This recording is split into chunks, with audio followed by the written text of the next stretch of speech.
Assalamualaikum warahmatullahi wabarakatuh. Di cerita kali ini saya akan membacakan sebuah artikel horor yang ditulis oleh Pandangan Jogja. Artikel tersebut berjudul Sepasang Pohon Keramat. Namun sebelum kita masuk ke ceritanya, buat teman-teman, dukung terus channel ini dengan cara like, subscribe, dan hidupin tombol notifikasinya agar kalian tidak ketinggalan cerita terbaru dari channel ini. Bagaimana isi dari cerita kali ini? Langsung saja kita masuk ke ceritanya.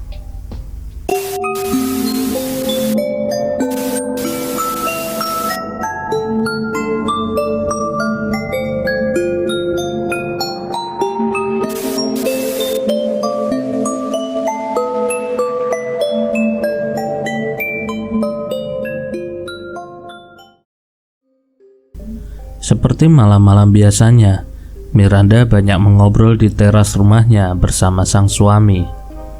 Apalagi beberapa pekan terakhir, udara di Jogja rasanya sangat gerah, bahkan saat malam hari. Rumah Miranda ada di Dusun Kauman, Kelurahan Pleret, Bantul, menghadap sebuah tempat pemakaman umum yang hanya dipisahkan oleh jalan kampung. Di malam itu, ada sepasang pohon randu alas tua yang selama ini dikeramatkan oleh masyarakat setempat.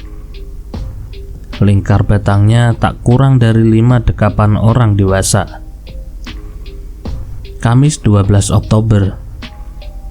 Malam belum terlalu larut. Baru sekitar pukul 10 waktu Indonesia Barat. Saat Miranda yang sedang duduk berdua dengan suaminya melihat sebuah bola api di makam depan rumahnya. Bola itu tiba-tiba menyambar salah satu pohon randu alas keramat itu. Hanya dalam 15 menit, api telah merambat ke semua bagian pohon.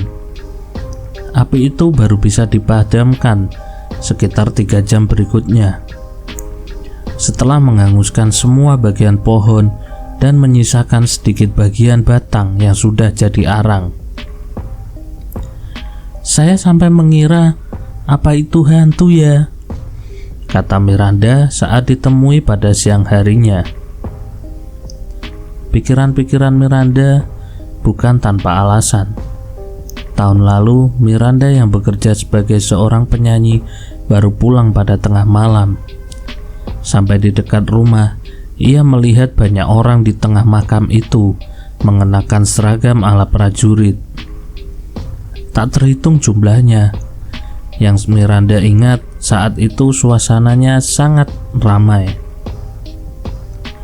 Ia berpikir saat itu memang ada acara yang diadakan pemerintah.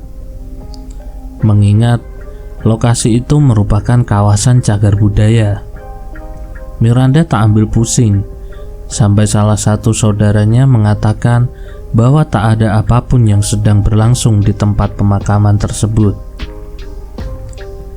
Saya langsung gemetaran. Katanya itu perkenalan, soalnya saya baru pindah ke sini, kenangnya. Memang pohon randu alas itu betul-betul angker, kata Murdianto, Duku Kauman Pleret saat ditemui Pandangan Jogja.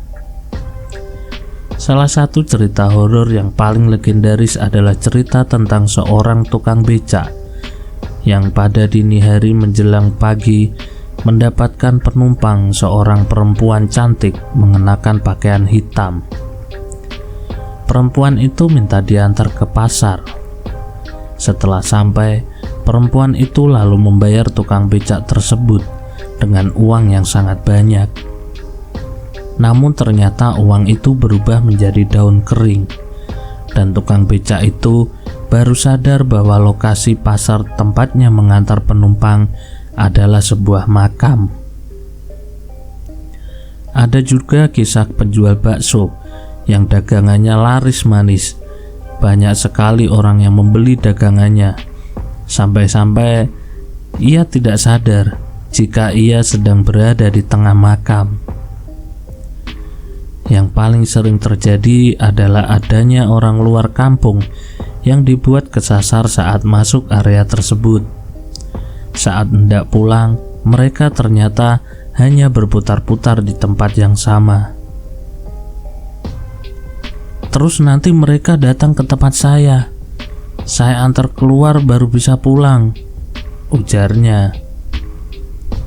Kejadian mistik juga terjadi saat lokasi tersebut digunakan sebagai tempat syuting sebuah film. Saat itu ada 5 aktor yang sedang akting, tapi di kamera terlihat ada 1 aktor yang tak satu kru pun kenal. Sosok itu juga hanya menundukkan kepala tanpa mau menunjukkan mukanya. Saat syuting film yang sama, seekor kuda yang mestinya masuk ke area tersebut juga selalu berhenti dan tidak mau berjalan memasuki area makam. Terus kudanya dibawa ke tempat saya, sama bapak saya dikasih air 4 kakinya. Habis itu langsung biasa saja, kata dia. Tak sampai di situ, ada kejadian lain yang sempat membuat warga dusun geger. Saat itu Murdianto dengan beberapa warga sedang ronda. Sekitar pukul 1 malam, tiba-tiba mereka melihat seorang remaja berlari dari tengah makam sambil berteriak. Anak itu mengaku awalnya dia sedang menonton konser dangdut di Kedaton, tak jauh dari makam itu. Di tengah acara, ia merasa mengantuk, lalu tidur di bawah panggung. Namun saat terbangun, tiba-tiba dia sudah berada di tengah makam, di bawah pohon randu alas keramat itu. Ternyata dia yang awalnya tidur di bawah panggung, dipindah ke tengah makam, ujarnya. Masih banyak lagi kisah-kisah mistis tentang makam dan sepasang pohon keramat tersebut yang diceritakan oleh Murdianto.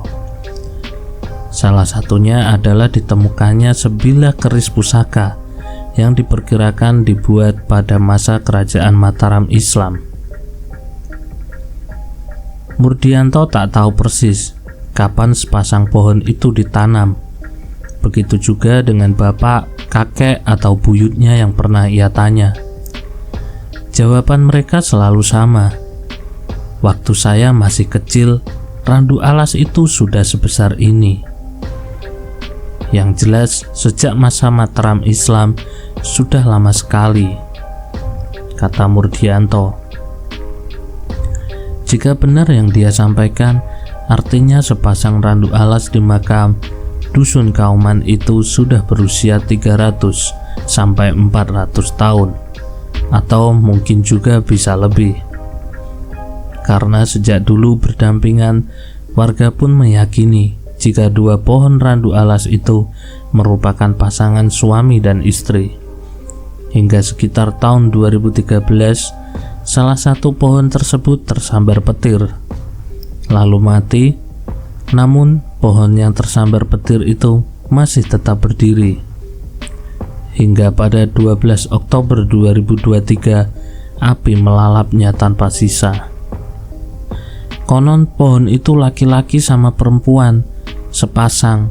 Yang mati itu yang laki-lakinya.